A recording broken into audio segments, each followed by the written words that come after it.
It's my feel-good breakfast show. Yes, it's all about relationships and the power struggles associated with them. The fact that over the past few years, the role of women and men has changed quite dramatically in society. And so we went out on the streets to find out exactly what do women, or what do the men, right, think that women are more attracted to, a more dominant or subservient man. Take a look. I think women are attracted to a man that sort of knows his place. I don't know, I'm attracted to a lady that knows her place. I think it's not just with us humans, it's with animals and everything that's living. It's that women are normally attracted to the superior. The way I've always understood it, a woman likes a strong man. Not necessarily a man that's going to rule over her, but a strong man. Like the man who gives an image of a protector, I think that's the one thing that women look for in men. A man who's able to find that equilibrium, who's able to find that middle path, is really the perfect guy that women are attracted to. Know your place. Did you hear what he said? I know a woman that knows a place. What is that? my place is everywhere. Yes. So, Dr. Eve, help us to figure this out. What do women actually want? Do they want a more dominant, stronger man? I don't even mean it like that. I would be so rich if I could answer that question. Every man wants to know, what is it that women really want? Women, it's not about being dominant or submissive. I really dislike those terms enormously. Yeah. What I do like is that people should be confident, whether you're male or whether you should be female. You should be confident in who you are. It doesn't matter about what the gender is. And you should be able to stand in your own light, and you should be able to offer the best of who you are. And when you get into a relationship or a situationship, you want to have a situation where both people can be the best who they are. Hoekom lag jy so? Ilana is, yeah.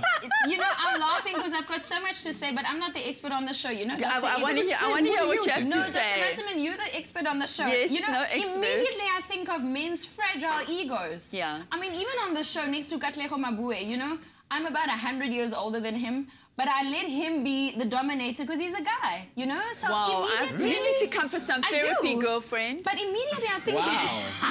I'm thinking about ego in relationship, you know? Yeah. Is it possible for a man to be happy in a relationship where the woman wears the pants? Yeah. Because then this will change, you know? Yeah, I think that some men... I mean, and again, why is it that we go into gender? I like to put it into situations. So in this situation, I am saying to you, I'm submitting and I'm saying, you wear the pants because you're better at this. I keep coming back to that. What are your skills? What are the things that you're good at? And in this situation, I'm quite indecisive about it, and so I'm going to let you make the decision. But we agree that that is how the relationship runs, that we're going to shift and what we call switch all the time. The pants. Like, what's going to be best for the relationship, for the family? Is that not the problem, the fact that we are associating the power struggle thing with who wears the pants? It's not necessarily about that. It's about who is better at doing this and who's better at doing that. Exactly. But there has to be an agreement. You have to have two grown-up adult people who can actually agree that I have my strengths and you have your strengths, and I don't like anything around gender. I don't like this division of gender because we have so many different kinds of genders as well. Is there something wrong with a woman that wants to feel protected, or someone that likes the whole I want to be in the kitchen and I want to be submissive, I want to serve, I want to do? I must say there's an old traditional part of most of me and my girlfriends. Say, why can't you do both? Yeah, why do you have to say either or? Sure. So in certain situations you like to be in the kitchen, you like to be prepared. Doesn't mean you're submissive. Just means you like to be in the kitchen.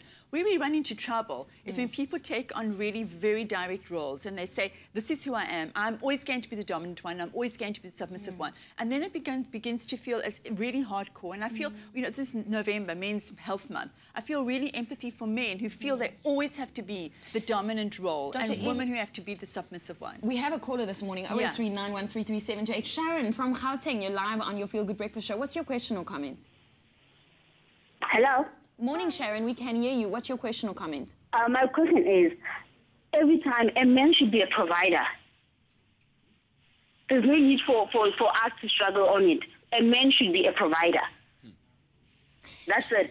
Okay. It always has to be a provider. That's what I believe. Men should know that they wear pants in the house and they are head of the houses.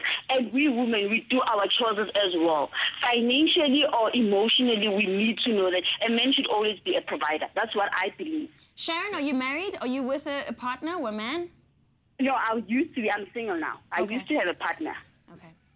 So what do you make of that, Dr. It's a traditional approach. And again, I do believe in the uniqueness of each one, but I can hear from her tone, she's like really adamant. So I'm guessing that her last husband didn't provide very well for her, which is why she's no longer a husband. There is this expectation of, you know, the man is going to provide, and I feel it's like quite heavy burden on a man. But I'm glad you just said what you did, and I mean, I'm going to call you anonymous from this point on. What about a place or home where there is an absent father or an absent partner? 100%. What if he did run away and he... Yeah, and that's, well, you know, if he's absconding and he's not providing, like, he's like a dead dude for me. Like, he's a bad dude, because this is what happens too often in our country as well, is that men don't support and they run away.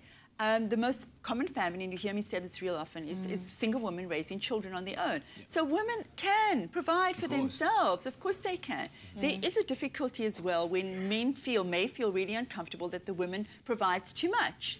Where do they put themselves? And we're still a new democracy. I mean, we're 20 years old, and men have got to grow into the role of really getting comfortable with women earning more or earning equally and having equal respect, because a lot is based on finance, what do we bring in, and status, what is each one bringing in. That leads to conflict. You spoke about conflict earlier on. That leads to conflict. Rather try and have an adult relationship where you can say, we have equality. We are equal in some things, and we really bring different strengths. That's what it should be. Well, Dr. Eve, thank you very, very much for your insights. A very interesting topic indeed, all about power struggles in relationships. And so we thought to ask South Africa's Bachelor and Bachelorette of the Year their thoughts.